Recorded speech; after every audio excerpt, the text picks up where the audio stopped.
Si, mon Dieu, mon roi, tu étais le même Jésus qui pouvait marcher dans les rues de Galilée, ce couple serait venu à toi, ô Dieu, pour que tu bénisses ses enfants.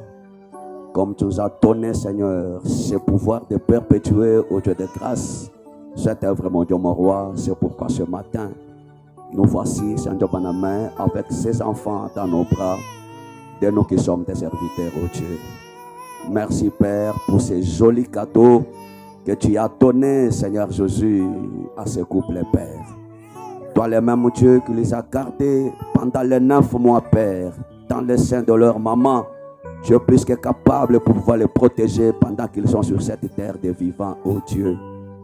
Dieu bien-aimé, Dieu de toute bonté, de toute grâce, puisses-tu te placer entre ces enfants et tous les mauvais esprits qui pourraient nuire à leur croissance, ô Dieu de grâce. Mon Dieu, mon roi, que tous les démons de l'enfer, ô Dieu, soient brisés au nom de Jésus-Christ. Que ces enfants soient des bénédictions dans la maison de leurs parents, ô Dieu. Là où il y avait des choses qui n'allaient pas, Seigneur Jésus, puisses-tu débloquer la situation pour que les choses aillent mieux. Parce que c'est une charge que tu as ajoutée, Père divin, dans ce foyer. Il faut qu'il y ait, mon Dieu, mon roi, le pain en abondance, Seigneur. Afin que cette progéniture que tu leur donnes, Père, puisse, mon Dieu, mon roi, être nourrie, Seigneur Jésus. Mon Dieu, mon roi, Dieu de grâce, donne à la maman, Père, la santé, Père divin, afin que tout ce qu'elle peut manger ou boire, que cela puisse contribuer à sa santé, afin qu'elle ait quoi, mon Dieu, mon roi, donner à cet enfant, Seigneur Jésus, comme nourriture, ô Dieu. Qu'elle soit, Seigneur Dieu, ben-amen, ses mamans, le 5e évangile, ô Dieu, pour montrer à ses enfants la bonne voie à suivre, lorsqu'ils seront grands, ô Dieu, afin qu'ils ne se récartent pas, ô Dieu de grâce. Bénis leur papa, Seigneur Jésus, qu'ils soient en bonne santé, Père divin, pour travailler et subvenir, Seigneur Jésus-Christ, aux besoins, Père divin, Dieu de grâce, de leurs responsabilités, leur foyer, Père divin, que tu leur as donné. Étant, mon Dieu, mon roi, ton serviteur, nous consacrons, Seigneur Dieu, ben-amen, à ces jours, ces enfants, à toi, au nom puissant et glorieux de notre Seigneur Jésus-Christ. Et s'il y en a, mon Dieu, mon roi, tes enfants ici qui n'ont jamais, mon Dieu, mon roi, porté les bébés, toi, le Jéhovah, El Shaddai, puisses leur donner, Père. Nous les croyons ainsi et nous les consacrons à toi, au nom puissant et glorieux de notre Seigneur et Sauveur Jésus-Christ. Nous avons ainsi prié. Amen. Amen.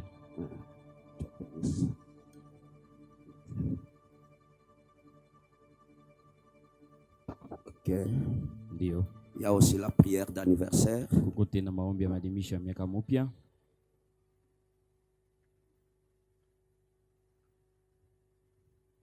Le frère Frédéric Aembe et son enfant Arcel Kamoudia peuvent monter pour la prière d'anniversaire.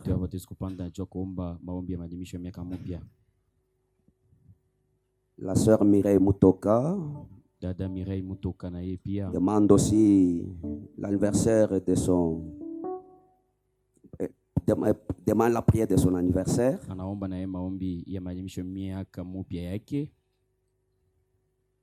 La sœur Rose demande la prière à l'occasion de l'anniversaire de son fils Shamgar Mpoi et de sa fille Eben Kamonya. Na dada Rose na yeye anakuwa inaomba maombi moya njoo baba batoto wake bawili.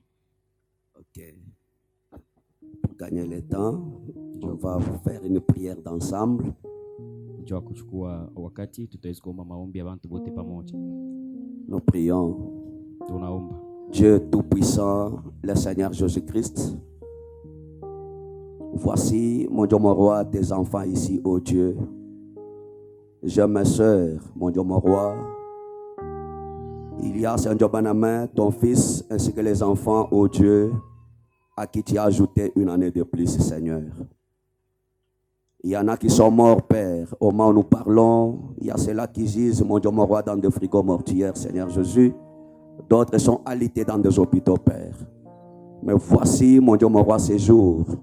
Tu as protégé, mon Dieu, mon roi, tes enfants qui voici dans des maladies, dans des problèmes, dans des accidents. Oh Dieu, maintenant ils sont devant ton peuple pour te dire merci. Toi, le même Dieu qui les a gardés, protégés jusqu'ici, le Dieu Tout-Puissant, puisse encore être leur Dieu pour les jours qui pointent, mon Dieu, mon roi, à l'horizon. William Branham me dit, nous ne savons pas, oh Dieu, ce que l'avenir, mon Dieu, mon roi, nous réserve. Mais nous connaissons celui qui tient l'avenir dans ses mains. C'est toi, le Seigneur Jésus-Christ, notre Dieu. Maintenant, Père, tiens l'avenir, mon Dieu, mon roi, de tes enfants que voici. Afin que tu puisses les tenir, mon Dieu, mon roi, oh Dieu, par ta main. Afin de les guider, oh Dieu, ben jusqu'à la destination, Seigneur Jésus. N'accepte pas que le diable, mon Dieu, mon roi, puisse, Seigneur, ben déranger ce que tu as déjà projeté, Père divin, oh Dieu, dans leur vie, Seigneur Jésus. Et je crois de tout mon cœur que le diable ne peut jamais entraver, mon Dieu, mon roi, les desseins que tu as sur ton fils et sur ta fille, mon Dieu, mon roi.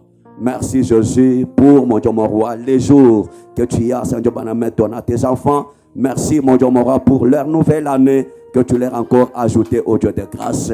Nous les bénissons, Père divin, comme tu les as protégés jusqu'ici. Protège-les encore, mon Dieu, mon roi, pour les jours qui pointent à l'horizon encore une fois. Nous les recommandons à toi, comptant sur ta grâce. Nous les cachons dans le creux de ta main où tu as dit, ce qui est dans mes mains, personne ne saura jamais les ravir.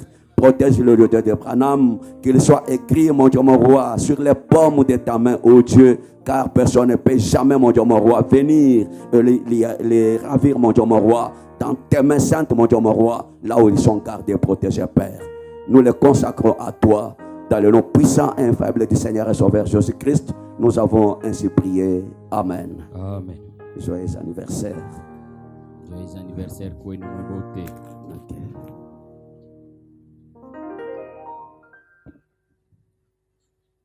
Que Dieu vous bénisse. Mungu amibariki. Okay. Tenons-nous debout. Tusimame Sur la wima. Bible. Ouvrons la Bible là où nous avons lu le vendredi. Tufungule mabiblia yetu pale tulisoma mukajitano. C'était Acte 3. Ilikuwa ni Acte sura ya 3.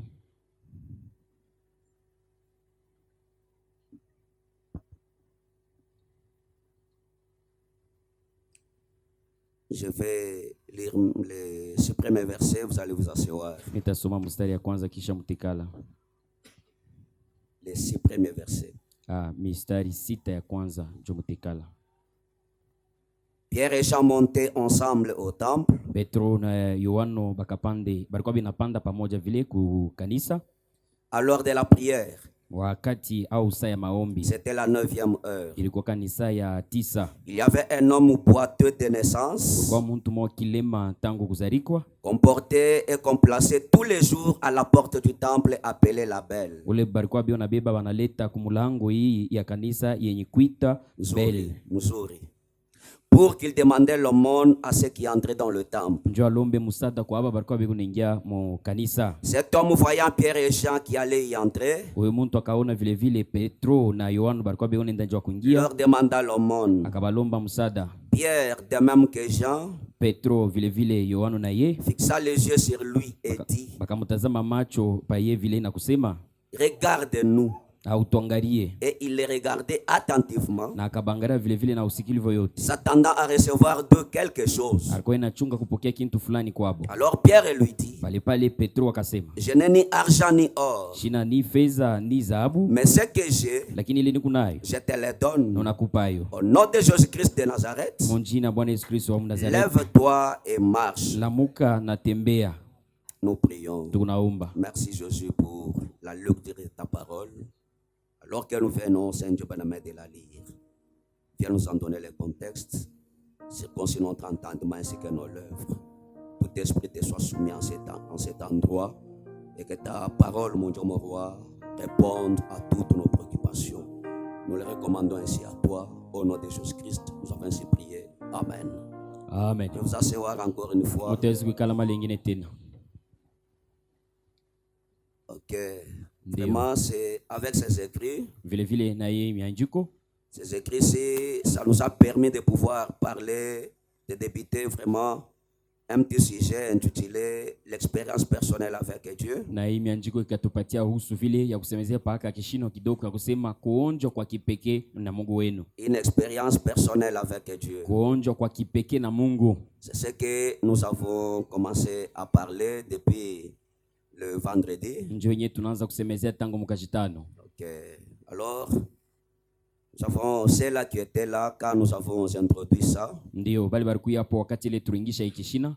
connaissent déjà la façon dont nous avions parlé. banajua namna kani tulibianza na tulisema Comment cela a été introduit. namna kani tuliingisha tuliweka kwa mishingi ya hii yenye kishina. Amen. Amen. Est-ce que vous êtes avec moi? Eti mnami pamoja. Et nous avons commencé à parler d'une expérience personnelle avec Dieu. Na tukaanza kusemezea kwa kuonja kwa kipekee na Mungu. Ce n'est pas une expérience qu'on vous a racontée. Ana kuonja kwa mtu anakuwa kukufasilia hapana. Une expérience personnelle avec Dieu. Lakini kuonja kwa kipekee na Mungu, wewe mwenyewe unaonja Mungu wako. Quand on dit une expérience personnelle, wakati bwana unasema kuonja kwa kipekee, cela voudrait tout simplement dire que chacun de nous doit expérimenter personnellement son Dieu. Ile napenda kumaanisha sema moja moja katikati yetu anapaswa kuonja Mungu wake. Branham a prêché un sermon qu'il a intitulé Faire sortir Dieu de l'histoire. Na ndugu Branham na mahubiri mwenye kutungwa kusema kutosha Mungu muhistoria. Si tu n'as jamais expérimenté Dieu, le Dieu sera toujours une histoire dans ta vie. Kama uyaonjoka Mungu mu maisha yako, Mungu atabakia pa muhistoria maisha yako. Écoutez mes frères, Mshikieni bandugu yangu, comme je pouvais le dire le vendredi, paka vile nilipasha kuisema mkashitano, nous devons quitter seulement cette chose-là de dire que non, la prédication était bonne, notre pasteur prêche bien. Nous devons quitter ces choses-là. Tunapaswa kutoka ile maneno ya unakuja kwa kanisa unatoka unasema mahubiri ilikuwa mzuri, pastor wetu anabijua na hubiri. Tunapaswa kutoka vile bintu. Et la prédication est bonne Na mahubiri inakuwa mzuri lorsqu'elle quitte la Bible et devient ta vie. wakati ile natoka mbiblia inakuwa maisha yako. Le message de Branham est bon Mjumbe ya Branham inakuwa mzuri lorsqu'il quitte les brochures et devient ta vie. wakati ile natoka mabronshiri inakuwa maisha yako. Apprécier c'est bien, Kupenda kutapa ni mzuri, mais ta vie ne peut pas sauter au-delà de ton appréciation. lakini maisha kwa haiwezi kuluka kushindia kutapa kule unatapa. Quand nous prêchons, Wakati ile tunahubiri, ce n'est pas une habitude. lakini haina zoezi ya kwanza pa kuhubiri. Oui, Ndiyo, quand nous prêchons, wakati tunahubiri c'est pour que ces prédications-là se transforment en vous. ni njoo ile mahubiri badilike ingie ndani yenu. On prêche la repentance. Banahubiri kutubu. Tu connais que tu as commis un forfait, tu répares ça. Unajua sema ulitenda dhambi fashi mwa unaenda unatengeneza hii. Tu n'as jamais croisé Dieu. Au yakutana na Mungu. On te montre comment les croiser, tu luttes pour les croiser. Banakuonesha namna kana kukutana na Mungu na kombana na kutana naye. C'est ça, avancer dans les choses de Njoo Dieu. ingie kudumu ubiti wa Mungu. Pas venir. Hapana unakuya. On a bien prêché. Hapa na ubiri mzuri tu. Tu sautes, tu cries. Unaluka wewe kulalamika. Parfois, Saa zingine nous regardons, parfois nous disons, cette soeur-là, ce frère-là, il saute pourquoi ou elle saute pourquoi. saa zingine tunariswali ya kusema huyu ndugu mwanamke ndugu mwanaume na luka hivi ni mambo kani. Écoutez, Mshikieni. ce n'est pas tout le monde qui peut dire même amen à la parole. Haina watu wote wataweza kusema hata amen kuneno. Parce que amen veut dire, Kwa sababu amen inamaanisha ainsi soit-il. hivi binakuya paka vile unasema. Même ta vie doit être comme ça. Hata maisha yako inapaswa kuya vile vile. Amen. Amen. Est-ce que vous êtes avec moi? Eti mwana mimi pamoja. Nous ne voulons pas de frères et de sœurs qui amènent la honte sur la parole de Dieu. Shia tupende bandugu banaume banamuke banaleta haya paneno ya Mungu atubapende. Amen. Amen.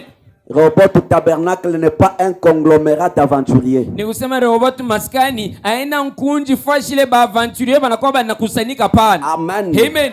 Il y a des églises où tout est permis. Kuko makanisa ile bintu yote inaruhusiwa. Allez dans ces églises-là. Mwendeni mwile makanisa ile. Amen. Amen. Et quand nous venons ici, Na wakati tunakuja kwa maskani c'est yetu pour le salut de nos âmes. ni njia ya wokovu ya manafsi yetu. Amen. Amen.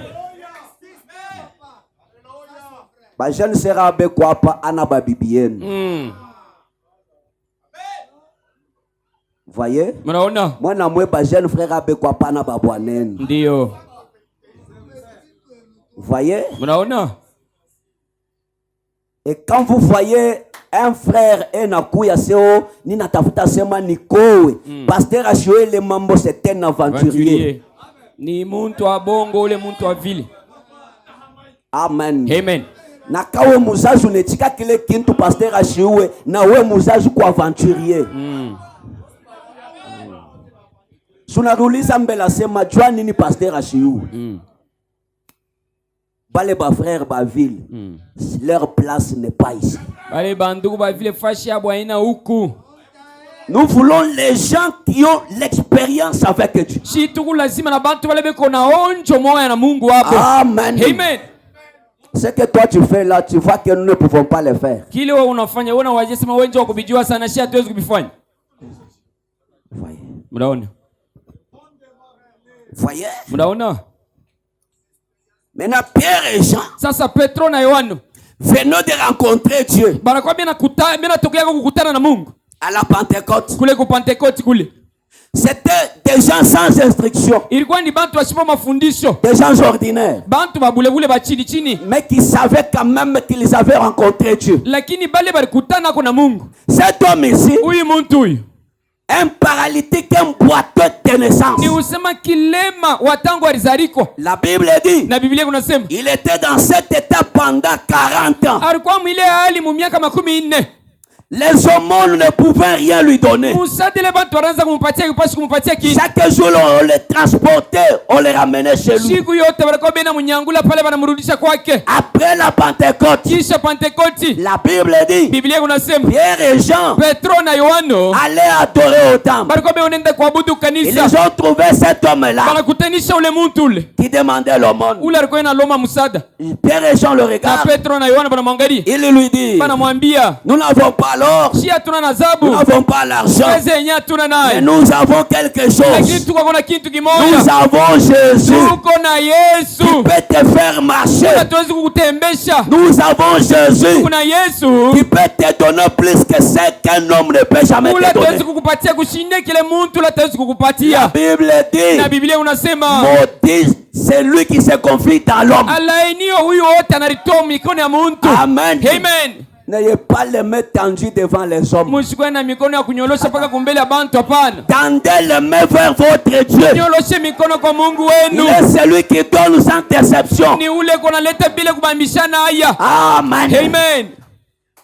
Nous avons quelque chose. Tuko na kitu fulani Et tu. quelle était la chose? Na kitu kenye ilikuwa kitu Au gani? nom de Jésus-Christ, Munjina Bwana Yesu Kristo. lève-toi Lamuka et marche. na tembea. L'homme s'est levé. Muntu anashimama mara moja. L'homme a marché. Muntu anatembea. L'homme est entré dans le temple. Bwana anaingia mukanisa. Il a loué Dieu. Anasifu Mungu. Parce qu'un boiteux ne loue jamais Dieu. Kwa sababu kilema siwezi kusifu Mungu. Je parle des boiteux spirituels. Ni unasemeze kwa haba babilema ba mukiro. Parce que je vous ai dit dans la Bible, Kwa sababu nimeambia mbiblia dans l'ancien temps, mu wakati ya zamani un paralytique ne pouvait jamais entrer dans le temple. kilema sikupasha kuingia mwekano. Parce qu'il était considéré comme un impur. Kwa sababu balikuwa bena mubeba vile vile sa muntu C'est abuchafu. pourquoi il était à la porte. Ndio kwa maana alikuwa yeye ikala kumulango. Et la véritable église, Na kanisa bya kweli c'est le corps mystique du Seigneur ni Jésus-Christ. mwili asipokuonekanika ya Bwana Yesu Kristo. Il y a beaucoup qui sont à la porte de cette église. Ba mingi tu beko kuile mulango wa ile kanisa. Parce qu'entrer dans cette grande église, Kwa sababu kuingia mu ile kanisa munene c'est par le baptême du Saint-Esprit au travers de la nouvelle naissance. ni kupitia ubatizo wa Roho Mtakatifu vile vile kuzariko jipya. Beaucoup sont à la porte. Ba mingi tu hapa tu kunasema beko milango. Amen. Amen. Ils sont paralysés. Beko ku mulango benye kwa bilema. Alors il faut croiser quelqu'un. Pale nalomba ukutane na fulani. Quelqu'un là qui a aussi croisé Jésus. Fulani ule na yeye anakutana na Yesu. Afin que tu te relèves Juu sasa wewe upate ushimama. de ta paralysie. Utoke sasa mu bulema Pour que wako. tu entres dans le temple Tu afin ingie. d'adorer ton Dieu. Juu ingie mu kanisa na kuabudu Mungu wako. Amen. Amen. Est-ce que vous êtes avec moi? Eti munami pamoja. L'homme est entré. Muntu anaingia. Il a loué Dieu. Anasifu Mungu À abenyewe. cause de ce qui venait de se faire. Juu ya kile kinatokea kufanyika. Voyez. Munaona? Écoutez. Musikieni. Quand nous prenons le verset 12. Kama tunabeba mstari ya 12. La Bible dit. Na Biblia unasema Pierre, voyant cela. Petro akaona vile. Parce que c'était quelque chose, c'était une bonne nouvelle. Kwa sababu ilikuwa ni habari mzuri. C'est comme vous avez quelqu'un que vous connaissez tous. Inakuya saa mkuko fulani ule mwebo wote mnajua mzuri. Un boiteux que tout le monde connaît. Ni usema kilema bantu bote wanamuyua mzuri. Mais un jour vous commencez à marcher, vous trouvez cet homme-là en train de Lakini marcher. siku nyingine unaponyokea yako mbalabala fulani unamkutanisha ule mtu yako anatembea. Ce n'est pas cet homme ici. Utauliza, ni huyu mtu alikuwa kilema? Oui, c'est lui. Ni yeye. Qu'est-ce que vous êtes arrivé? Ni nini inakufikia bwana? J'ai croisé quelques hommes. Mimi kutanisha bantu bafundi Voilà ce qui est arrivé. Moneni kile kinafika. Maintenant, cette nouvelle s'était répandue partout. Sasa ile habari ikasambala nafasi yote. Maintenant, Quand Pierre a vu ça, comment les gens en parlaient? Sasa wakati Petro akaona vile watu walikuwa wanasemezea hiyo. Pierre voyant cela dit au peuple. Na Petro akaona vile na kukwambia taifa. Hommes israélites. Mwe bantu ba Israeli. Pourquoi vous étonnez-vous de cela? Njoo nini mnakuwa mnashangaa njoo ile? Pourquoi avez-vous les regards fixés sur nous? Njoo nini macho yenu mnaiangarisha pasi vile? Aba ni bantu gani? Bantu gani hapa? Amen. Amen. Un homme qui a connu l'expérience avec Dieu. Mtu leo anapata naonjo Mungu wake. Tout le monde aura toujours les regards fixés sur lui. Bantu bote macho itakuwa yenye kuangarisha paka paye. Même dans le quartier. Hata mwenye quartier mule tunakari. On peut dire. Batuwezi kusema. Quelqu'un peut dire à sa femme. Fulani ataweza kumwambia bibi yake. Shukuye ko saule tata. Shukuna kuyako sawa fulani. On est vile banekala. Shukuye ko saule frère. Donc quelqu'un qui a une bonne moralité, qui a eu l'expérience avec Dieu. Lakini mtu ule anakuwa na kujua kuzuri ule anakutana na Mungu. Mais nous avons des sœurs. Lakini tuna badada hapa. Anaweza kulalamikia bwanake mu quartier. Basha kuyua na kuyua. Aya ya kanisa. Mais leo uneka na mikono yulu. Amen, amen. Est-ce que wewe unaweza kuweka mikono yulu juu amen? Bon. Quelque chose là. Kitu kimoja hivi. Moi si j'ai une condamnation, même pour louer Dieu c'est difficile. Mimi huyu kama unaniona kama niko hata na hukumu fulani hata kusifu Mungu biko nguvu. Mais comment quelqu'un lakini namuna kani muntu uko na bantu bale ushakushirikiana napo. Saa ingine kwako kulo natoka ushakushirikiana na bwanako. Ule mwenye anakuweka kumlango. Ula nkupachaka ufumu aseba na koo. Meo unakuya hapa, haleluya. Haleluya. Uko na bloji.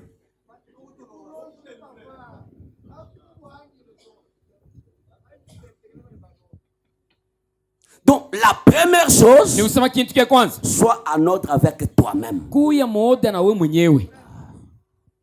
C'est alors que tu vas bien adorer Dieu. Njoo pale sasa utabudu Mungu mzuri. Voyez? Mnaona? Il dit pourquoi vous nous regardez? Unasema njoo nini mnatongalia? Le regard fixé sur nous. Macho yenye kuangalia paka pashi. Comme si c'est par notre propre puissance ou par notre piété que nous y sommes fait marcher cet homme. Utaona sasa ni kupitia uwezo wetu au wema wetu tu yenye tunafanya sasa mtu atembee. Amen. Amen. Écoutez. Mushikieni. Il y a des prédicateurs là qui se font appeler des hommes puissants.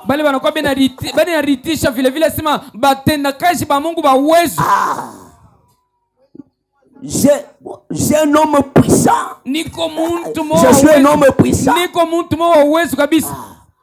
Notre prédicateur, notre pasteur est un homme puissant. Mais si Pierre et Jean, vous nous regardez pourquoi? Ce n'est pas nous qui avons fait que cet homme ici marche. Amen. Amen. Est-ce que vous êtes avec moi? Même dans notre temps, celui qui a fait le miracle, ce n'est pas Branham. C'est Dieu en Branham. C'est pourquoi il dit aujourd'hui, il a beaucoup fait plus que là-bas. Amen. Amen. Pourquoi? Parce que sans un homme, il est impuissant. Amen. Amen. Ce n'est pas nous.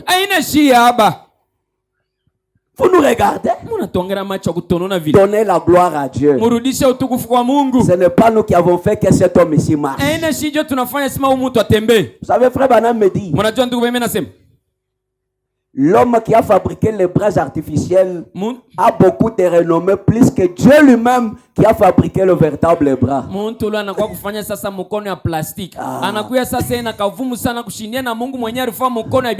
Amen. Amen. L'homme qui a fabriqué les bras artificiels. On parle de lui partout. Et quand on vous ampute une jambe pour vous acheter cette jambe artificielle, c'est beaucoup d'argent. Na kama banakukata ile mukulu yako ya byakweli ile banasema njoo bakweke kwa mukulu ya plastiki ile ni makuta. Mais le Dieu même, lakini Mungu ye mwenyewe qui a créé le corps naturel, ula naomba mwili ya byakweli, nous lui donnons quoi? Si abatuna mupako nini? Quel est l'honneur que nous lui donnons? Ni kusema ni heshima kanile tunampatia Mungu. Amen. Amen. Voyez mes frères, ce n'est pas nous. Quand Dieu fait quelque chose, le mérite lui revient. Amen. Amen. Dans tous les cas, ce n'est pas l'homme, c'est Dieu. Amen. Amen. Quand Dieu t'a nourri, t'a vêtu, ce n'est pas toi, c'est Dieu. Ceux qui dorment affamés, qui n'ont pas d'habits, ont fait quoi?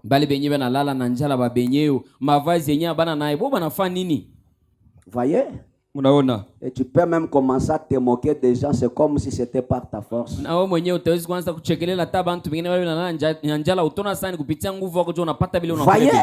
Ce n'est pas nous. Vous nous regardez comme ça. Le Dieu d'Abraham, d'Isaac et de Jacob, le Dieu de nos pères, a glorifié son serviteur Jésus, que vous avez livré et régné devant Pilate, qui était David qu'on les relâcha. Pilate arpenda se mumuachi. Mais moi je murmure. Voyez, vous avez régné le Saint-Esprit et les justes. Et vous avez demandé qu'on vous accorde la grâce d'un meurtrier. Voyez? Munatafuta seno. Muwe Yesu ou Barabas muuaji mumwachirie. Voyez? C'est vous ici. Vous avez fait mourir le prince de la vie. Que Dieu a ressuscité des morts. Et Pierre dit, nous en sommes témoins. Parce que quand Jésus ressuscitait, quand les femmes sont venues dire, il est ressuscité, la tombe est vide. Pierre voulait toujours des preuves. Il est allé vite à la tombe.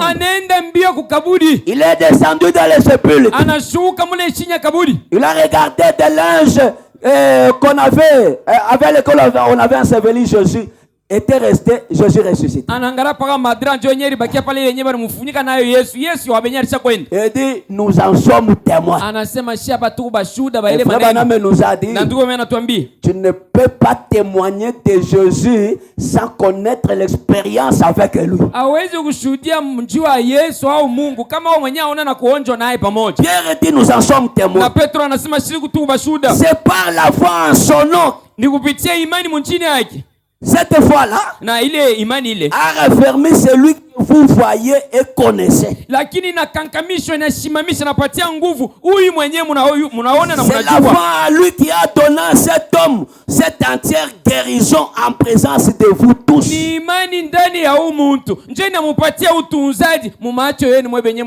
Vous savez, quand ils ont fait ça, les synagogues avaient bougé. Parce que les sacrificateurs étaient toujours là. On lisait toujours Moïse dans les synagogues. Mais cet homme était toujours boiteux. Mais quand les gens qui ont rencontré Jésus sont venus et ont fait que cet homme marche, il y a eu beaucoup d'agitation dans les églises. Quand vous lisez la Bible, vous allez trouver qu'il y a eu 5000 conversions.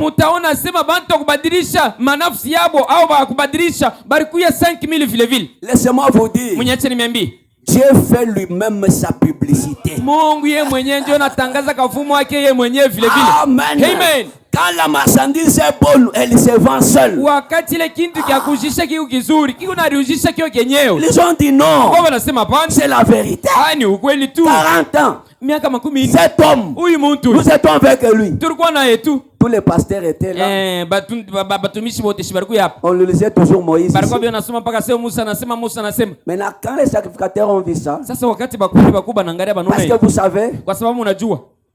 Frère Branham me dit. Ndio wewe nasema. S'il y a quelque chose que le diable combat, kama kuko kintu kile shetani na kumbanisha kabisa, c'est la délivrance du peuple de Dieu. Lakini ni ufungulivu wa taifa Mungu. Amen. Amen. Les maladies dans lesquelles vous êtes, ce sont les chaînes du diable. Hii magonjwa ile mnarikutanisha ndani na kuya ni minyololo ya shetani. Quand Dieu te guérit, tu vas glorifier ton Dieu. Wakati Mungu anakutunza utatukuza Mungu wako. Et ça sera la honte dans le camp du diable. Na itakuya sasa aya mkampi ya shetani. Amen. Amen. Quand Dieu te bénit, wakati Mungu anakubariki, tu vas glorifier ton Dieu. Utatukuza Mungu wako. Le diable ne veut pas que tu sois béni. Shetani ashipende wewe ubariki. C'est pourquoi il t'empêche de faire ce qu'il faut pour que tu sois béni. Njoo kwa maana kuna kushindisha ufanye bile binapasi kufanya njoo ubarikiwe. On a arrêté Pierre. Banambamba Petro et Jean na Yohana. On a commencé à les interroger. Banaanza sasa kubaswali. La Bible dit. Biblia unasema. Je suis au chapitre 4 et 7. Niko ku chapitre 4. Sura yake ya 7. Le verset 7. Mstari ya 7 vile vile. Ils furent placés au milieu de Pierre et Jean. Bakabaweka vile vile katikati ya Petro na Yohana. Ils étaient placés au milieu de ceux-là qui les jugeaient. Benye ba Petro na Yohana barabaweka katikati ya bale benye barikuwa bena basambisha. Ils leur demandaient. Na bakabauliza. Par quel pouvoir ou nom de qui avez-vous fait cela? Kupitia mamlaka au uwezo kani na njina nani yenye mnafanya hii? Alors Pierre, rempli du Saint-Esprit, pale sasa Petro mwenye kujazwa na Roho Mtakatifu leur dit, anabambia chef du peuple, chef mwenyewe wa taifa, bashefu ba taifa. Voyez? Mnaona? Chef du peuple, mwe bashefu ba taifa et ancien d'Israël, lakini na bazee ba Israeli. Puisque nous sommes interrogés aujourd'hui, kwa sababu leo mnatuswali leo kwa hii maneno, sur un bienfait accordé à un homme malade, kama kizuri kimwaye kenye kupewa kwa mtu alikuwa mgonjwa, mnaanza kutusambisha juu ya mambo mzuri ili tunafanya. Amen. Amen. Est-ce que quelle infraction avons-nous commise? Ni kibaya kani kile si tulifanya hapa? C'est pour avoir relevé cet homme. C'est pourquoi vous nous avez incarcérés. Comme vous nous interrogez sur un bienfait, afin que nous disions comment il a été guéri. Sachez-le tous. Et que tout le peuple d'Israël le sache. Je parle le nom de Jésus-Christ de Nazareth, que vous avez crucifié, et que Dieu a ressuscité des morts. C'est par lui que cet homme se présente en pleine santé devant vous.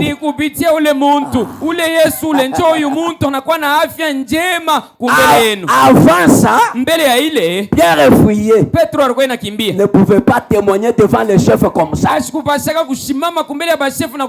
Un homme qui a expérimenté Dieu n'a pas peur.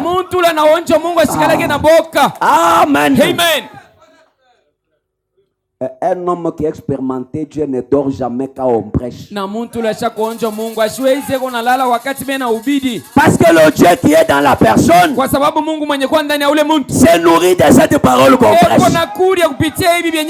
Amen. Amen. S'il y a quelqu'un qui fait dormir pendant la prédication, c'est le diable. Parce que le diable ne se nourrit jamais de la parole. Amen. Amen. Ce matin, celui qui va dormir, il est possédé du diable.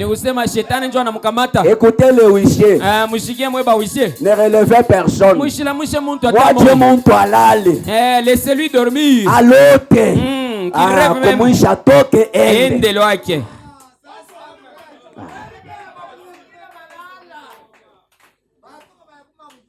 Vous voyez? Comme vous nous avez interrogé, voilà ce qui a fait que cet homme soit en vie. Maintenant le verset 13. Lorsqu'ils virent l'assurance de Pierre et Jean, quelqu'un qui est sûr, il est affermi, il connaît où il se tient. Ils ont regardé. Ces hommes ici n'ont même pas peur de nous. Donc, ils ont regardé, non, très assurés. Voyez, ils ont vu ça. Ils furent étonnés, sachant que c'était des hommes du peuple sans instruction.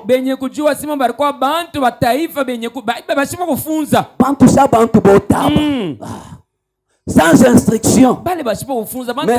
Mais écoutez, eux, ils reconnurent pour avoir été avec Jésus.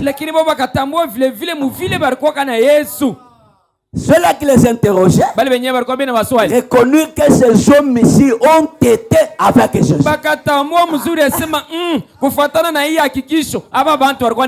Pierre et Jean n'ont pas dit que vous ne nous voyez pas marcher avec lui. Ils n'ont pas fait la publicité pour eux. Ceux qui leur interrogeaient et même conclu que ces hommes ici, ils ont été avec lui. Un homme, une femme qui est avec Jésus, tout le monde reconnaîtra ça. Amen. Est-ce que vous êtes avec moi? Quelqu'un qui a connu l'expérience avec son Dieu, tout le monde reconnaîtra ça. Voyez mes frères, nous avons lu ça. Et Frère Branham nous a parlé de témoins. Tu ne peux pas parler de quelque chose que tu n'as pas vu. Tu dois être quelqu'un qui a vu et quelqu'un qui a entendu. C'est maintenant que tu peux témoigner. Ce n'est pas quelqu'un qui peut dire, oh frère John m'a dit, oh le pasteur a dit. Maintenant toi, as-tu une expérience personnelle avec ton Dieu? C'est ça le problème. Frère Branham, il part dans Émilie 3, 14 ou 16 63. Frère Branham me dit, il parle de ces croyants-là qui quittaient les croyants, qui quittaient de longues distances pour venir à l'église. Frère Branham me dit, des pèlerins loyaux et fidèles.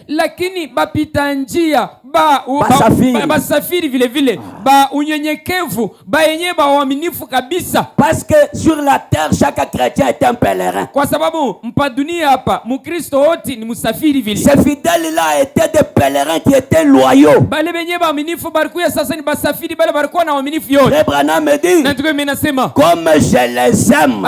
Vile mi Branham mimi na mapenda. Amen. Amen. On doit aimer quelqu'un qui est loyal et fidèle à la parole. Amen. Amen. Écoutez, cet amour-là ne peut pas être de même avec un croyant de délestage.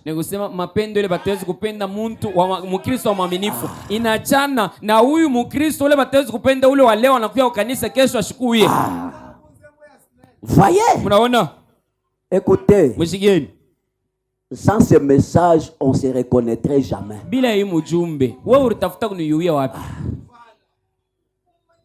Maintenant, alors que nous sommes venus au message, tu ne viens plus au message. Qu'est-ce qui va encore nous lier? Et d'ailleurs, si on était même des païens, tu ne pouvais même pas être mon ami.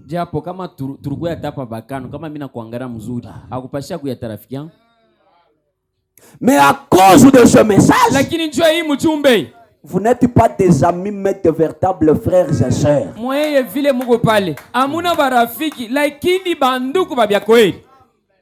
Maintenant, qu'on commence à blaguer. Sasa tuanze tena kufanya miza. Vous voyez? Mnaona? C'est la parole de Dieu. Ni neno ya Mungu Qui prime devant tout. ile inakuwa inabeba mbofashi munene inakuwa inatawala pale yote. Je les aime. Ndugu Branham asema ninawapenda. Ils sont fidèles, ils sont loyaux. Beko waaminifu vile vile. Ils roulent à travers la neige fondue. Lakini beko wanatembea vile vile kupitia sasa manège uterudi vile. Voyez? Unaona? Il roule à travers la pluie. Lakini bena bulula vile mumvula. Voyez? Unaona? Il dit et tout. Na yeye unasema na hivi biote binabakia. Pour arriver ici. Njoo kufika hapa. Ils traversent le pays. Lakini banatembea sasa banatambuka inchi. Ils font des centaines de kilomètres. Lakini banatembea distance angara burefu. Rien que pour un seul petit service. Bule tu njoo kakaji ka Mungu tukadoko. Voyez? Unaona? Je vous avais dit que frère Evans pouvait dépenser $70 pour arriver à la Réunion. Pour le carburant. Mimi niambia sema ndugu Evans anaanza kutosha makuta vile vile $12 $7 $70 njoo kutoka kwake na kufika kwa kanisa njoo kusa paka carburant. Frère Branham me dit je les aime. Ndugu amesema nabapenda. Vous savez, je l'avais encore dit ici. Frère Branham, un jour une sœur était morte. Mnajua mimi nisemaka hapa hii mambo tena ndugu Branham siku moja dada mwa alikufa. Maintenant quand on a dit à Frère Branham non, il y a une sœur qui est morte, tout ça. Lui ne savait pas qu'il s'agissait de quelle sœur. Lakini wakati banamwambia sema dada fulani na dada anakufa hivi yeye ashikuwazi ya kusema ni dada fulani au dada fulani. Maintenant quand il a pris qu'il s'agissait d'une sœur la loyale, fidèle qu'il connaissait. Sasa wakati akatambua sema ule mwenye anakufa ni dada wa waaminifu kabisa kuneno. Frère Branham me dit si je savais que c'était celle-là. Ndugu Branham anaanza kusema kama mimi nilijua sema alikuwa ni ye. Mimi niliwazia tu asema ni hapa banakuyaka paka mkashitatu hapa. Miroase ni hapa ba frère betu. Ni ule. Kama miroase ni ule. Mimi tafuta ta kujene. Vous savez? Unajua? Il y a d'autres prières qu'on peut faire avec tout cœur. Kuko maombi ingine tutaweza kufanya na moyo yote mzima. À cause de vos sacrifices. Njuu ya matoleo yenu vile mnaifanya. Et il y a aussi d'autres prières. Kuko maombi ingine na yo qu'on peut faire. Ile tuweza kufanya. Et nous disons que la volonté de Dieu soit faite. Mungu wetu wewe ndio unayo kile utaweza kufanya naye na angalia maneno yake munjina yako. Amen. Soyez des chrétiens loyaux et fidèles. Mkweba Kristo waaminifu kabisa. C'est votre comportement là qui vous amène à dire que non, pasteur qu'on a bala napenda na pengine bale ashipende. Ni tabia yenu ile ndio yenyewe inakuwa inafanya ikusukumia kusema pastor anapenda paka hapa bengine ashibapende. Bon, wewe mwenyewe unasema vile ulisa kwa se afa ba benye nasema napenda anabapendea nini? C'est aussi ça. Njoo ile. Si Mungu arambia Kaya sema unashirika juu ya nini? Kama unafanya sa ndugu yako. Usifanye sa ndugu yako. Wewe unapenda paka vile wiku. Paka vile. Nikupende saa bengine. Hata Yesu mwenyewe. Voyez? Mnaona? Il est dit, et on asema, ça m'amène à éprouver de la reconnaissance envers Dieu. Lakini inanisukuma ncho kuonesha kufahamu na Mungu. Et envers ces gens ici. Vile vile tena ncho bale bantu haba. Pour leur grand soutien. Lakini njo kushika kwa kunene kulebe konako. Quelqu'un qui fait de grandes distances. Mtu leo anafanya barabara mrefu vile. Pour venir m'écouter moi Branham. Kwa kunishikia mi Branham. C'est un grand soutien. Lakini ni ushiki munene. Amen. Amen. Il y a des gens ici pour venir à l'église, ils payent leur transport chaque jour. Kuko bantu bengine njo kuya kukanisa hapa. Inalomba baripe makuta njo kuripa transport siku yote. Chaque jour. Siku yote. Mais toi, tu es prêt ici lakini wewe shi mpaka hapa kumkongo pour marcher seulement comme ça 500 km, 1 km, un problème. Njoo kutembea tu hivi pole pole kuya hapa inakuwa maneno kubwa. Huku paka kumkongo. S'il faut venir, tu viens en retard. Kama inalomba kuya, wewe unakuya paka wa mwisho. Après tout, kisha yote, pasteur ne m'aime pas. Oh, pasteur ashinipendaki. Voyez? Mnaona? Moi je vous aime tout le monde. Mimi namipenda mwe bote. Et un amour qui est couvert de la parole. Na mapendo yenye kufunyika vile vile na neno. Parce que quelqu'un qui n'aime pas, kwa sababu mtu anashipendi, il a de la haine. Lakini iko na chuki ndani yake. La haine vient du diable. Sasa chuki unatokea kwa shetani buli. Vous qui dites parfois que je ne vous aime pas, c'est vous qui ne m'aimez pas. Moi je vous aime. Mwe bale muna sema si mimi shimipenda. Ni mwe njoo mnipende. Mimi namipenda sana. Ce n'est pas que on m'a dit qu'il y a ceux là qui disent ça. Je le dis seulement comme ça. Aina hivi unasema wewe kule unatoka tena unaenda kusema so pastor bana. Personne ne pas venir me dire. Hakuna hata mtu mmoja alikuwa kunyambia na hakuna mtu anatezwa kunyambia. Voyez? Mnaona? Frère Bana me dit. Na ndio mimi nasema. Un grand soutien. Lakini kushika kwa kumwa kunene. De ce que j'essaie de dire aux gens. Ya kukile ndio napima kuambia kwa bantu. De cette vérité. Ya hii ukweli. Frère Bana me dit quand ils viennent. Ndio wanasema wakati wao wanakuja. C'est parce qu'ils connaissent que je leur dis la vérité. Ni njuba najua sema naona bambia ukweli. Ils viennent soutenir cette vérité. Mimi unakuwa kushika ile yenyewe ukweli. Et Frère Bana me dit. Na ndio mimi nasema. Au paragraphe 5. Kwa ya 5. Je ne demanderai à personne d'aller quelque part sans que moi-même j'y aille d'abord. Lakini shitalombaka muntu asema wewe ndio ufike kwa gari pale kama mimi sijaenda kufika hapo. Amen. Amen.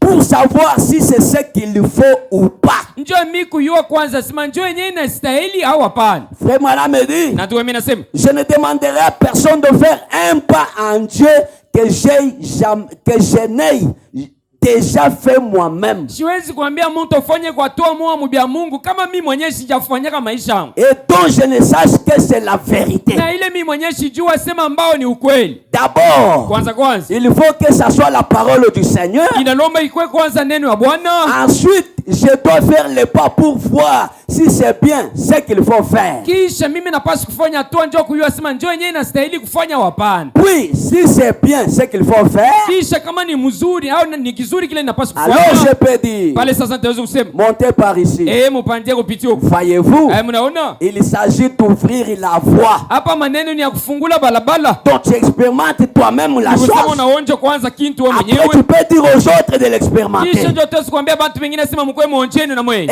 alors? Na pale ambao. Je pense que n'importe quel ministre. Na wazia kusema sema mtendakazi wote wa Mungu. Devrait faire ça. Na yeye anapaswa kufanya hii. Il devrait d'abord y aller lui-même. Ni kusema yeye mwenyewe anapaswa kwanza kwenda kwanza. Il est censé être un conducteur. Ni kusema yeye mwenyewe kumsukuma kuya muongozaji. Un conducteur de gens. Ni kusema mule unaongoza bantu. Il ne doit pas parler d'une chose à laquelle ne voudrait pas lui-même mettre la main. Asiwezi na aipasha sema kintu kile mwenyewe asiwezi kuweka hapo mkono. Nous devrions y aller. Tunapasha kwenda. Nous les conducteurs des gens. Shiye baongozaji ya bantu. Amen. Amen. Vous dire des choses que nous avons expérimentées. Tunamiambia paka bintu bila shitu shakuonja. Est-ce que c'est Dieu ici? Eti huyu Mungu huyu. Là nous l'avons expérimenté ou pas? Tulimwaonja au hapana? Parce que frère Bana me dit. Kwa sababu bemena nasema. Tout ce que l'assemblée peut recevoir. Yote bila kanisa itaweza kupokea. Vient de la chair. Inatokea pa kumimbari. Si la chair ne prêche pas. Kama mimbari haihubiri. L'assemblée n'aura jamais cela. Kanisa itapokea kintu hata kimoja. Amen. Amen. Il faut expérimenter la chose. Inalomba unaonja kintu kwanza. Après quoi vous montrez comment est la chose. Kisha njoo naonesha kintu vile kiko. Ou sinon. Kama pana. Ça serait d'attendre le bateau à l'aéroport. Itakuya sasa we kwa aeroport unachunga ndege lakini pafasha kwenda kwa aeroport wewe unaenda lako kumai unachunga bateau. Unaenda kwa aeroport mais unachunga kwa bateau.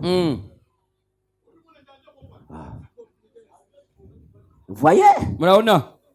Ça ne peut pas se faire. Haiwezi kufanyika vile. Tu dois expérimenter la chose toi-même. Unapaswa kuonja kintu wewe mwenyewe. Après quoi tu vas être un témoignage. Kisha njoo utakuya sasa mshuhuda. Dans foi en Dieu. Mahubiri ya kusema mkwe na imani ndani ya Mungu. Ndio mimi nasema. 1758. Yenye kuhubiri mwaka 58. Frère Baname do paragraphe 33. Ndio mimi nasema kwa ya 33. C'est ce qu'il faut. Ndio kenye kinastahili. Et tout homme qui monte à la chair. Na mtu wote yule anapanda kumimbari. Doit avoir une place dans son cœur. Anapaswa kuwa nafasi mwa moyo yake. Un derrière derrière le désert. Ni kusema nyuma, fasi moja nyuma ya jango.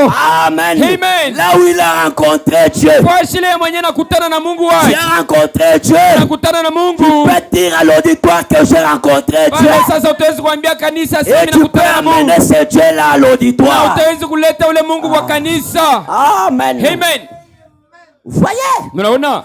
Dieu donne cette expérience à tous ses enfants. Mungu eko napatia batoto wake hii kuonjo ama watoto wake bote. Là maintenant il quitte le prédicateur. Pale sasa anatoka kubahubiri. Il va maintenant vers vous. Anaenda sasa kwenu mwe. Si le prédicateur a rencontré Dieu, Kama mhubiri bia kwenda nakutana na Mungu. vous devez aussi le rencontrer. Vile vile na mama napaswa kukutana naye. Tous ses enfants. Mwe batoto wake bote. Amen. Amen. Frère Branham dit, Na tukomea nasema là où vous rencontrez Dieu, fwashi ile mnakutana Mungu na Mungu. et lui parlez, Na mnamsemezea. et il vous répond. Na pale yeye mwenyewe na mijibu.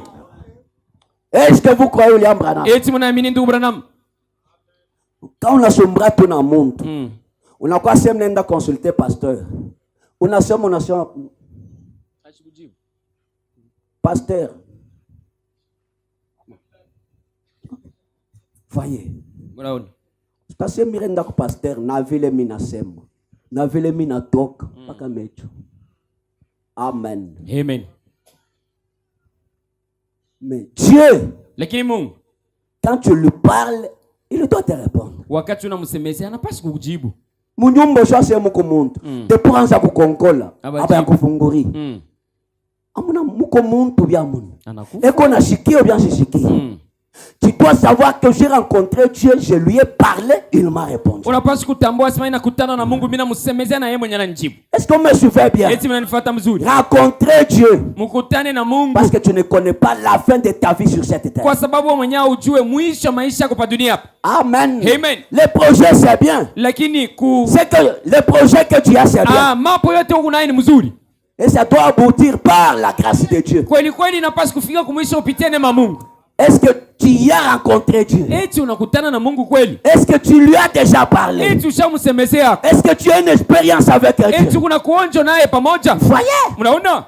Frère Branham dit, Na tuko mimi nasema, vous lui parlez, il vous répond. mnamsemezea vile vile yeye mwenyewe anamijibu. Et vous êtes convaincu qu'il y a quelque chose de réel. Na pale mnakuwa na hakikisho asema kitu kimoja vya kweli, Dieu est réel. Mungu tu ni wa kweli.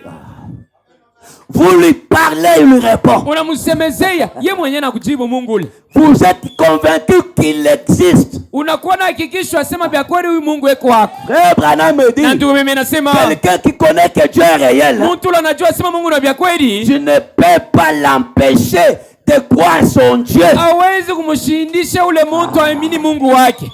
Il n'abandonnera jamais son Dieu. Ashitaachilia hata siku moja Mungu wake. Si vous l'en dissuadez, Kama vya kweli mnamupotesha. voyez, Unaona? si vous commencez à le convaincre Kama unapenda sasa kumchukua, unamtosa kwa nguvu. pour qu'il abandonne son Dieu, Njoo kusema aache Mungu wake. Frère Branham me dit, Na tuko mimi nasema, ça serait comme quelqu'un qui voudrait éteindre une maison en feu dans un jour de vent. itakuwa saa mtu ule anatafuta kuzimisha moto, nyumba ilisha kubama moto, mpepo kunapiga huku na huku, yeye ule anatafuta kuzimisha ile nyumba moto Cette ile. personne est en feu. Ule mtu ule eko mu Il moto. connaît qu'il a croisé quelque chose. Anajua sema mimi nakutana na kitu fulani. Regardez cet homme ici, Moneni huyu mtu huyu. un aveugle. Mu kipofu. Jésus l'a guéri. Yesu anamtunza. Il a recouvré sa vue. Anafanya sema macho yake ipate kona. Maintenant, les mêmes pharisiens ici Sasa baba bafarizei bamoja moja. sont venus avec des questions. Banakuja tena na maswali tena. Est-ce que toi tu es sûr que c'est cet homme ici qui t'a guéri? Bwana, wewe uko na hakikisho kusema vya kweli huyu mtu njoo anakutunza. Ils sont allés voir ses parents. Banaenda kuona bazazi yake. Est-ce que tu dis que ton enfant ici depuis la naissance, il était toujours aveugle? Wewe na wewe baba mjima vile vile. Unasema sio mtoto wako tangu kubutoto wako paki eko paka kipofu hivi. Les parents ont répondu, Bazazi wanasema, cet homme a de l'âge, allez lui demander lui-même. ule mtu ulishasha kukomea mwende tu mkamuuliza ule kwa Qu'il kutuchokesha parle shida. lui-même. Yeye mwenyewe ana kinywa kusema. Frère, est-ce que ce que tu dis c'est la vérité? Bwana, kuya mbele utuambia kweli. Hii mambo na vya kweli. pasteur. Pastori. Moi, c'est que je connais. Ile mimi najua. J'étais aveugle. Mimi wangu nilikuwa kipofu. Mais maintenant, mimi hapa unasema macho yangu naona pastori. Nikwambie nini tena? Qui pouvait convaincre cet homme-là que Jésus était un démon? Ni nani ule mwenye alipasha kumfikisha ule mtu kuelewa kusema ule Yesu alikuwa ni demoni? Et cet homme a dit même. Na ule mtu mwenye anasema, mais j'étais avec vous tous les jours. Lakini si nilikuwa na moyo hapa hii mashiku yote. Mais j'étais toujours avec. Lakini nilikuwa pa kipofu. Toutes ces questions ici, c'est parce que j'ai recouvré ma vue. Hii maswali yote ni juu macho yangu inaona. Ils ont manqué quoi dire? Banashinda kia kujibu. Quelqu'un qui croise Dieu, mtu yule anakutana na Mungu, personne ne peut pas le convaincre. Mtu atamwa hawezi kumweza. Amen. Amen. Nous avons pied dedans, pied dehors parce que nous ne l'avons jamais rencontré. Lakini tunakuwa na mkulu moja ndani, mkulu moja nje kwa sababu hatuyakutana naye. Un homme qui a croisé Dieu, mtu yule anakutana na Mungu, vous ne le verrez jamais. Tantôt il est dans cette église, tantôt dans celle-là, tantôt dans celle-là. Hautamuonaka kawaya waya. Leo anakuwa kuhii kanisa, kesho kwa ile kanisa, kesho kuteko kula pana. Sinon pour la raison de la parole. Kama bule tu, kama ni mambo inangara neno. Amen. Sababu inakuja paka seni ya neno tu. Vous voyez?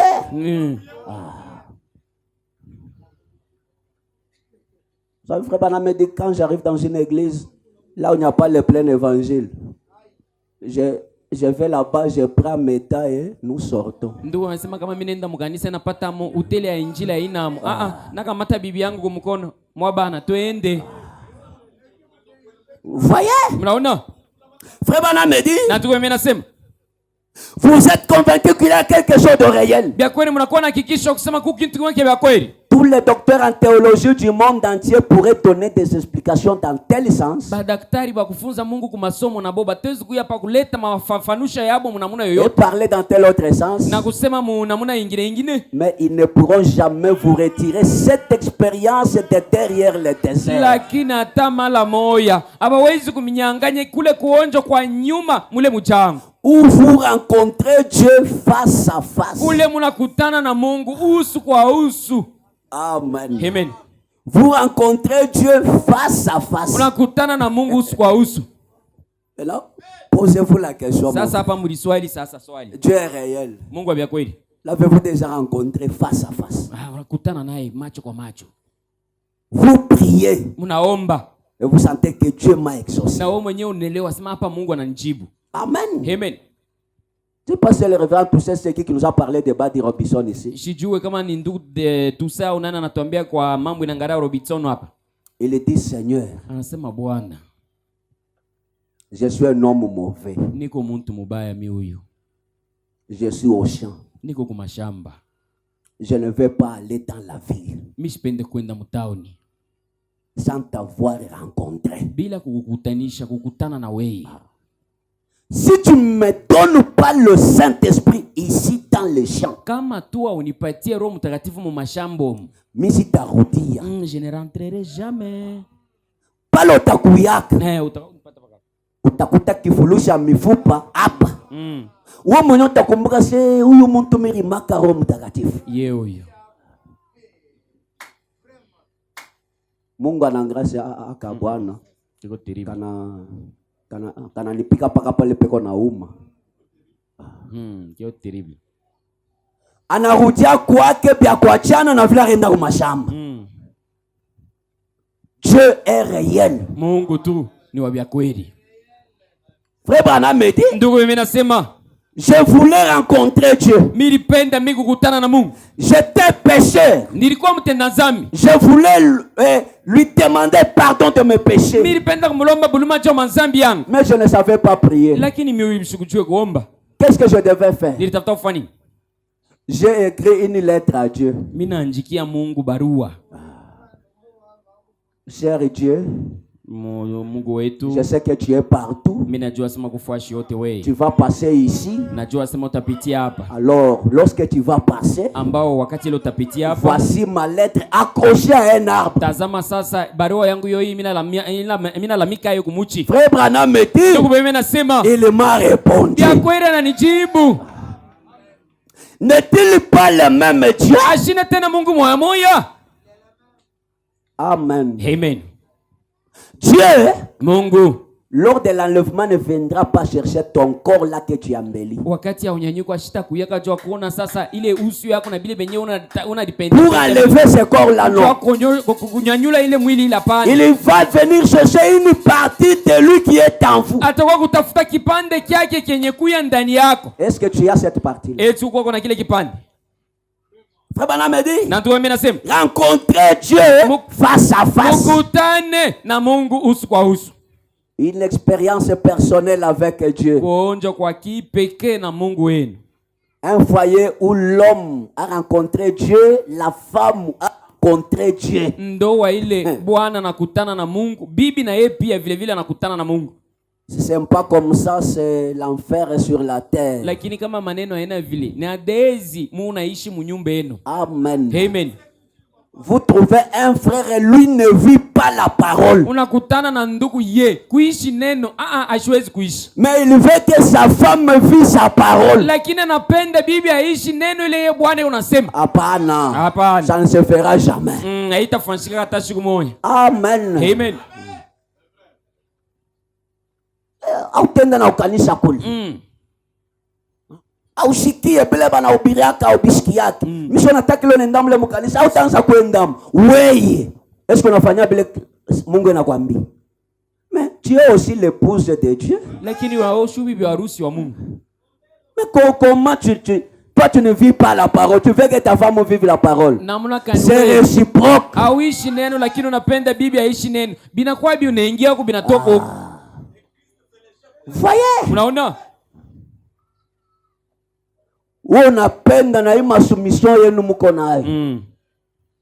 Hata kwa dehors la parole. Oh, Bible anasema la femme soit soumise. Toi tu es soumis. Est-ce que wewe mwenyewe na wewe uko unatii kuneno wa Mungu? Toi tu es soumis toi. Wewe unatii kunini? Mais unapenda mpaka bibi yeye akwe soumise. Kwa mbele wewe soumis. Sois l'exemple de ta femme. Ni usema wewe anzia hapo. Ukwe mfano sasa bibi yako. Amen. Amen. Bibi yako mbele asiwake pale onekaka makuta. Asiwe mbele code ya konti yako. Modi pasa mu telefone yenyewe shio. Bata kukongola kufa makuta na pote. Mwambie ba bibi yenu makode. Mwanze kuacha kuna babibi banenda na boku bank.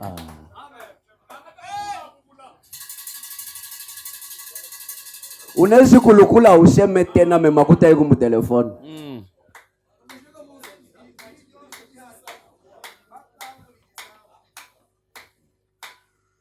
C'est comme ça. Ndio vile. Wewe na wewe sir kama una compte bwana kwa shio code mwambie. Mnafutikana nini? Yesu yejo mnapenda mbebe bia pole. Oh, lui comme ça. Mais toi wewe pia uko na jama na vile vile. Muoneshane makoti.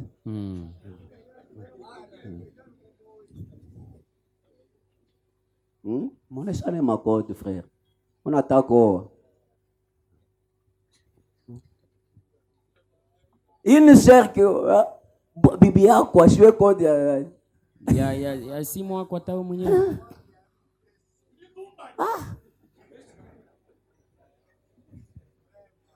Bibi asiwe mot de passe ya telefone ya bwanake. Deux choses qui portent tous les mots de passe atavumbula mo bya kuvumbula. Sœur, kabena kukatara kubwanako mot de passe. Eko na maisha mubaya. Frère, kama una na maisha mbaya uende kamuoneshe mot de passe. Mais usiende kupanguza.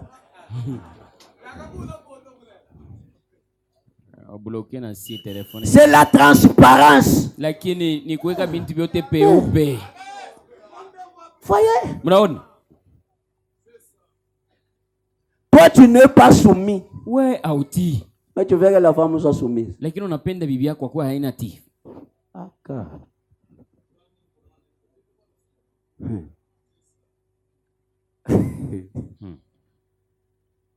Unasema kama na yable vyote anakudomine. C'est pas ça. Non, ana hili.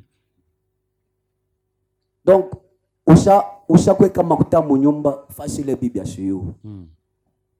Jo unaenda kumwendo natafuta sebo makuta na yako munyumba banezi kunitumia jo na teso sema mimi nitasema je. Ndio nani kimwambia atayua deja sema ni kaka fashi fulani.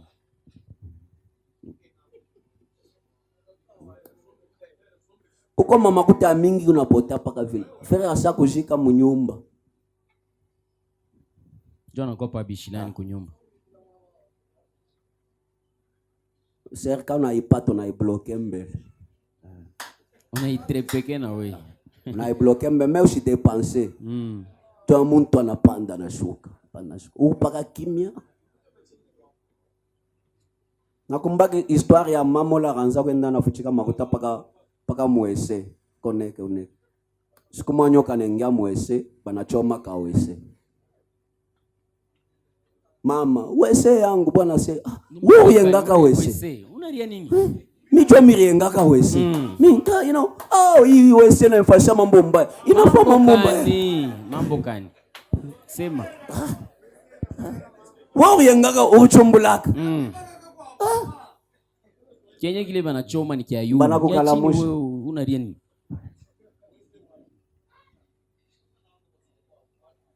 Dites-vous la vérité. Mwambiane ukweli mweye. Les petites choses gardent les grandes bénédictions. Tumabintu tudoko tunachunga mabaraka mnene.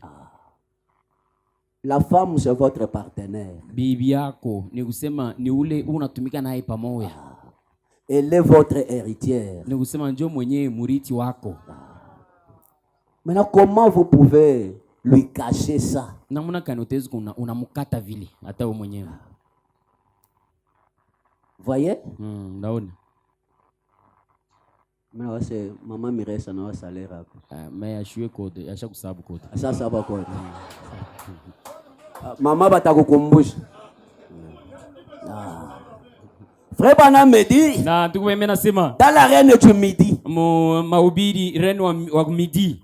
13:58. Yenye kuhubiri mwaka 15:8. Le prophète 48 frère Bana me dit. Haya 48 ndugu mimi nasema. Mais si jamais un homme était derrière le désert. Lakini kama tu mtu alikuwa nyuma ya jango. Nous parlons derrière le désert pourquoi? Hapa tunasema nyuma ya jango jua nini? Vous savez Moïse? Mnajua Musa était en Égypte. Alikuwa mu Misri. On le formait pour qu'il remplace Pharaon. Lakini balikuwa benamfundisha njoo arudie pafashi ya Faraoni. Mais Moïse était enseigné par sa maman qu'il était un libérateur pour libérer son peuple. Sasa Musa balimfundisha vile vile kwa mamake ya kusema yeye alikuwa wa kufungula taifa. Vous savez, il avait tué un Égyptien et il a fui vers le désert. Mnajua yeye aliua mtu wa Misri kisha anakimbia anaenda mjango. Maintenant il a fui. Sasa hapa anakimbia. Il a fait là-bas 40 ans. Lakini anaenda kule nafanya miaka 10. Maintenant un jour, sasa siku moja pendant qu'il paissait le troupeau de son beau-père, wakati ile alikuwa yanarisha vile vile makondo ya babake, et il a vu un arbre qui s'est vraiment qui brûlait sans se consumer. Lakini akaona sasa mchi mwa una waka moto bila kulungula. Cela l'a attiré. Na ile nakokota usikilivu yake. Il est arrivé là-bas. Anafika pale. Avant qu'il n'arrive, mbele yeye kufika pale, la voix sort du buisson ardent. Sauti natoka sasa mkisulisuli. Pour lui dire, njoo kumwambia Moïse, Musa, ôte tes souliers. toshe viatu wako. Parce que le lieu sur lequel tu te tiens est un lieu saint. Kwa sababu fashi ile unashimamia ni fashi mtakatifu. J'ai entendu le cri de mon peuple. Na mimi nasikia malalamiko ya taifa yangu. Maintenant je suis descendu. Sasa pa mimi nashuka pour délivrer mon peuple. Njoo kufungula taifa yangu. Et frère Branham me dit, na ndugu mimi nasema, quand Moïse a quitté le buisson ardent, wakati Musa anatoka sasa kumbele kisulisuli, dans 5 minutes, mu madakika 5 tu, il a changé complètement. Ni kusema anabadilika yote. Amen. Amen. Le frère Branham me dit, tu ne peux pas te tenir en compagnie d'un chrétien dans 5 minutes sans connaître qu'il est chrétien. Hawezi kushimama na Mkristo madakika 5 nikala na fashi moja bila kuvumbula sema huyu mtu bia kweli ni Mkristo. C'était où il a rencontré Dieu dans le désert. Anakutana na Mungu fashi kani mjango. Et là où tu rencontres aussi ton Dieu, c'est dans un désert. Na fashi leo unakutana na wewe na Mungu wako ni mjango. C'est pourquoi frère Branham utilise le terme désert. Njoo kwa maana ndugu anakuwa anatumikisha msemo kumkongo au nyuma ya jango. Il dit si jamais un homme a été était derrière le désert, Eko nasema kama muntu alikuya tu nyuma mjango mule. comme Moïse pendant ses 40 ans de formation Vila Musa vile vile mu miaka 40 ya mafundisho en Égypte. mule mu Misri. Mais dans 5 minutes, dans la présence du buisson ardent, Lakini mu dakika 5 muwepo ya kisulusuli il connaissait Dieu alikuwa alijua Mungu. plus qu'on pouvait lui enseigner pendant 1 million d'années. Kwa sababu walipaswa kumfundisha mule ndani mu miaka mingi. Mu 5 minutes anayua Mungu kupitia vile bakapaswa kumfundisha ye mu miaka 5 millions. Ndio. Mu 5 minutes. Dans 5, quand tu pénètres seulement dans la présence de Dieu dans 5 minutes. Ni kusema kama unaingia uwepo ya Mungu mu dakika 5 vyote vinabadilika. Voyez? Mnaona? Frère Branham me dit, Na tu mimi nasema ils peuvent vous dissuader sur tout dans le sens dans tel autre. ni kusema batawezi kufanya njoo kutosha mbalabala kukokota kunguvu mnamuna hii hai ingine. Mais si jamais vous avez rencontré Dieu, Lakini kama kweli tu walikutana na Mungu, vous avez une expérience. huku na kuonjo kumoya. Vous savez que vous et Dieu seul, Unajua sema wewe na Mungu peke.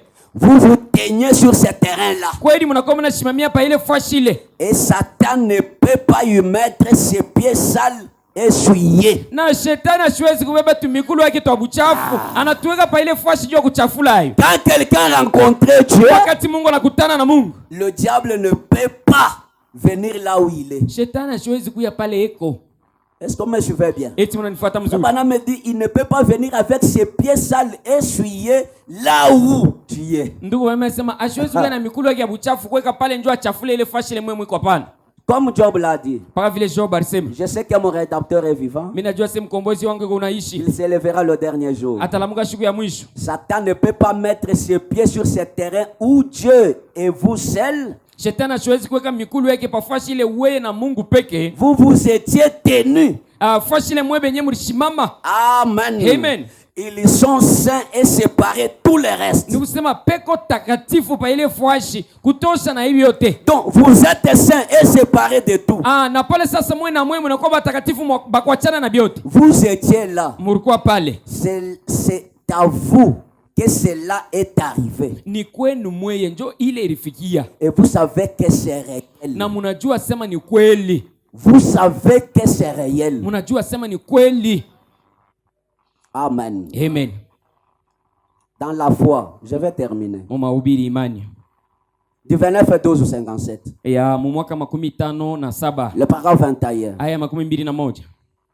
Mais Philippe a su convaincre Nathanaël que ça pouvait se faire. Lakini Philippe akafika sasa kumwezesha Nathanaeli ya kusema itawezi kufanyika. Parce qu'il avait une expérience. Kwa sababu yeye alipata kuonja kumoyo. D'avoir été avec Jésus. Ya kuya pamoja na Yesu. Quelqu'un qui est avec Jésus. Kusema mtu yule alikuwa na Yesu. C'est en parler à l'autre. Yeye mwenyewe anajua namna gani ya kumuonesha mwenzake. C'est pourquoi Ndio kwa maana les ténèbres et la lumière ne peuvent jamais cohabiter. ndio kwa maana ngiza na nuru habiwezi kuishi fasi moja. Frère Branham me dit, j'aimerais être en compagnie d'une personne expérimentée. Ndugu Branham anasema napenda kuya mwenye kushindikishwa na mtu la cha kuonjwa. Amen. Amen. Les frères qui ont une mauvaise vie marchent ensemble. Bandugu bali wako na maisha mbaya. Utabaona paka bobe yenyewe natembea pamoja washa kuungana. Les sœurs qui ont une mauvaise vie marchent ensemble. Badada na bobe na maisha mbaya. Bona boba naliunganisha. Amen. Amen. Vous devez marcher avec des personnes qui ont rencontré Dieu. Mnapaswa kutembea na bantu au muntu ule anakutana na Mungu. Vous voyez? Unaona? Vous savez, Mnajua? il y a quelque chose au fait d'être avec Jésus. Kuko kintu kimoya. Au fait d'être avec Jésus. Kuko kintu kimoya kwa hii nalomba kuya pamoja na Yesu. Quand vous rencontrez Dieu, kama mnakutana na Mungu, il y a quelque chose. kuko kintu fulani. Ça vous donne une expérience. Iko na mipatia kuonjo. Tu ne peux pas dire que tu as croisé Dieu sans expérience. Hawezi kusema sasa unakutana na Mungu kuonjo hata kama huna nako. Je n'aime pas le christianisme fabriqué. Mimi sipende Bukristo wa unalitungia wewe mwenyewe. Le christianisme c'est une vie automatique. Bukristo ni maisha yana rifanshikia yo yenyewe. ayez seulement Dieu en vous, là, vous allez vivre cette vie-là automatiquement. Mwe mkwetu na Mungu ndani yenu, mtaishi ile maisha yo yenyewe inalikuia inalifanshikia. Voyez? Mnaona? Frère Branham me dit, Na tuwe mimi nasema d'être là où il se trouve, ya kuya pale beko, là où Jésus se trouve, pale Yesu eko, de voir son œuvre, ya kona sasa bitendo yake, alors ça vous donne la foi. pale sasa kunamipatia imani. Wakati mnaona hili, Quand vous avez une expérience, wakati mnakuwa na kuonja kumoyo, l'expérience produit la foi. kuonja kunakuwa kunaleta imani. Amen. Amen. C'est ça qui avait donné à Goliath le courage d'affronter, à David le courage d'affronter Goliath. Njoo yenyewe ilipatia Daudi hodari ya kwenda kukombana na Goliath. Oui. Ndio. Le même Dieu Ule Mungu moja moja m'a donné la force de tuer l'ours. ananipatia nguvu ya kuua imbwa pori. Le même Dieu Mpaka ule Mungu moya moya m'a donné la force de tuer les lions. ananipatia tena nguvu ya kuua simba. Mais maintenant je suis devant Goliath. Sasa kumbele ya Goliath hapa niko. Le même Dieu là, Ule Mungu moja moja il est encore ici. eko tena hapa. Toi Goliath, Ewe Goliath, je vais te tuer. mitakumaliza tu. Et Frère Branham me dit, Na tuko mimi nasema comme il avait l'expérience, bila alikuwa na kuonja kule. avant même de commencer à combattre Goliath, Mbele yeye kwanza kukombana na Goliath, il a même commencé à danser. yeye mwenyewe anaanza lokena kupiga majawabi yenyewe. Amen. Amen. Parce que la danse, Kwa sababu maja c'est le signe de la victoire. inakuwa ni alama ya ushindi. Quelqu'un qui a expérimenté Dieu Tulasha kuonja Mungu, connaît que mon Dieu ne connaît jamais de défaite. anajua sema Mungu wangu ashishindoke kamwe. Amen. Amen. Il peut danser. Hatuwezi kucheza, Il peut témoigner. hatuwezi kushuhudia, Il peut louer Dieu. hatuwezi kusifu Parce Mungu que son Dieu kwa sababu Mungu a une puissance invincible. eko na uwezo ile hawezi kuangusha. Amen. Amen. L'expérience produit la foi. Kuonjwa kunaleta imani. La foi agit en fonction de votre expérience. Imani inakuwa hii unatenda kufuatana na kuonjwa kwenu. Tu n'as jamais expérimenté Dieu. Wewe uyaonjoka Mungu hata mara moja. Dieu ne t'a jamais guéri. Mungu ashakutunzaka. Dieu ne t'a jamais sauvé. Mungu ashakuokoa hata mara moja. Comment tu peux avoir la foi? Na mnaka nitaweza kuwa na imani. Expérimente Dieu, Onjo kwanza Mungu, tu auras la foi. pale sasa utakuwa na imani. La dernière citation dans Aider ce moment. Andiko ya mwisho sasa mu mahubiri ya kusema mwi wakati. Quand un homme et une femme, Wakati mtu mwanaume au mwanamke 31-12-59, yenye kuhubiri mwaka 59. le parole 72. Aya 72. Quand un homme et une femme, Wakati mwanaume au mwanamke, peu importe le nombre de vœux que vous faites, ingao yenye malako ile mnafanya na Mungu, chapo ile mnafanya na Mungu. vraiment tu as une prédication à Léo, mina chabile biote miranza kufanya. Kwa kufuatana na mahubiri ya leo, bundumba mimi naacha. Frère Branham me dit, Ndio mimi nasema, peu importe le vœu que vous devez faire, ingao malako yote ile utaweza kufanya, des pages que vous pouvez tourner, ni usema karatasi ile utaweza kutosha unapitisha, tant que vous n'avez pas rencontré Dieu, kwa vile tu au ya kukutana na Mungu, vous ne pouvez pas être changé. pale sasa huwezi kubadilishwa. Amen. Amen. Oh minacha, oh minafanya hivi Bongo hivi na hivi. yako. Hii mahubiri ya leo unaomba, unaria na kuri. Kama uyapatana na Mungu hautapatirika. Est-ce que vous me suivez? Eti mnanifuata mzuri? Baba me dit, Na tuko mimi nasema, mais une fois que vous rencontrez Dieu, lakini mara moja tu unakutana na Mungu, alors vous êtes changé pour toujours. pale sasa unabadilika njia lote. Est-ce que vous me suivez? Eti mnanifuata mzuri? Pour toujours. Njia lote. Baba me dit, Na tuko mimi nasema, quand Moïse a rencontré Dieu, wakati Musa anakutana na Mungu, ça n'a pas seulement changé Moïse, hiyo haikubadilisha paka Musa bule, ça a changé Israël, ça a changé l'Égypte. inabadilisha Misri, inabadilisha tina Israeli. Amen. Amen. Israël a quitté l'esclavagisme. Israeli anatoka sasa mubutumu. Voyez, Mnaona? Égypte a su que non, nous savions que nous étions une grande puissance. Il y a une grande puissance au-dessus de nous. Na Misri ilikuwa inatambua kusema tulikuwa tunawazia sema shinjo wenyewe tunakuwa na uwezo kabisa. Kuko nchi nyingine na Il y yote a na même uwezo. d'autres Égyptiens qui ont suivi Moïse. Ni kusema watu wenyewe ba Misri wengine nafuata na Musa. Ça a changé le monde à l'époque. Lakini inabadilisha dunia au bintu ile wakati ile. Parce qu'un seul homme avait rencontré Dieu et l'avait pris au mot. Kwa sababu mtu mmoja alikutana na Mungu na alimshika kumisemo. Amen. Amen. Un homme, lorsqu'il rencontre Dieu, Mtu tu wakati anakutana na Mungu il peut convertir le monde entier. ataweza kubadilisha ulimwengu mzima. Amen. Amen.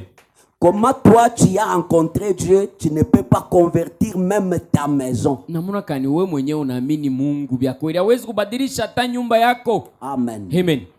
Quand on rencontre Dieu, Wakati tunakutana unakutana na Mungu, tu peux convertir ton quartier. utaweza kubadilisha quartier yako.